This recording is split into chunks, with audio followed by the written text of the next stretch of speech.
Hold on, remember Mighty B? Man, me and my brother used to always watch this shit and singing the theme song when we was just young niggas. Mighty B was an animated series created by Amy Poehler, Cynthia True, and Eric Weiss. I hope I did not cruise those names, for Nickelodeon. Pretty much the series centers around the ambitious honeybee Girl Scout who believes she will become the Mighty Bee if she collects every honeybee badge there is. The series ran on Nickelodeon from April 26, 2008 to January 16, 2010, before it moved to Nicktoons on November 6, 2010, which followed the series, ending it in June 18, 2011. Yeah, I'm like I said, a lot of these shows that at least I thought were good always end so early.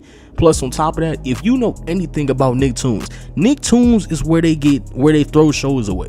If they not using that shit, it's like a record label, you know? You want to put your artist that's not doing shit anymore, you want to shelf that nigga. But you want to put the one that's really going crazy, you want to put them on a pedestal. You want to actually push that show. So a lot of shows that they stop pushing, they always put it on Nicktoons.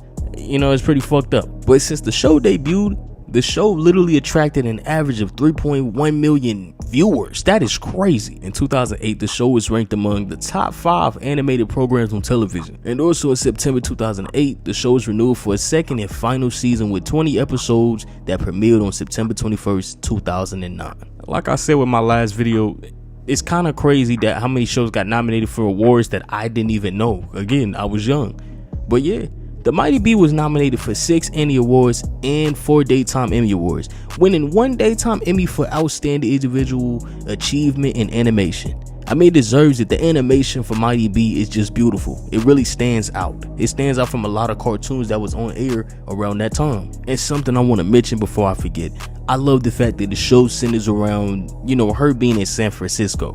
I think that's pretty cool. That's a cool little thing to put into a cartoon. Because a lot of these shows, they either from New York, they from just random towns, but this is actually based off of being in San Francisco, and I found that really cool. And going from when I was young, when I watched the first episode, from what I remember, she had 4,584 badges to go, and her loyal younger brother Benjamin, I'm gonna call that young nigga Ben, he aspired to be her sidekick, you know, so he looked at her as something he wanted to reach. He wanted to be next by her side, by his own sister's side. And I found that pretty cool because I have a lot of sisters that I'll be like, hey, I want to get to where they're at, even if they feel like where they're at isn't, you know, something that they want, like where they want to be.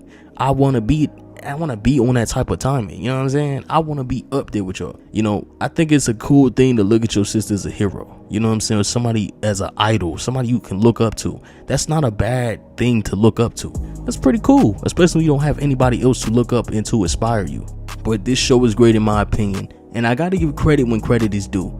For the first time, Nick made a character like Bee that I actually don't find fucking annoying. Bee is actually the opposite of that. She was brave, a little confident, misunderstood, and she just doesn't really care too much about what others think. And I gotta say, I admire that from Bee.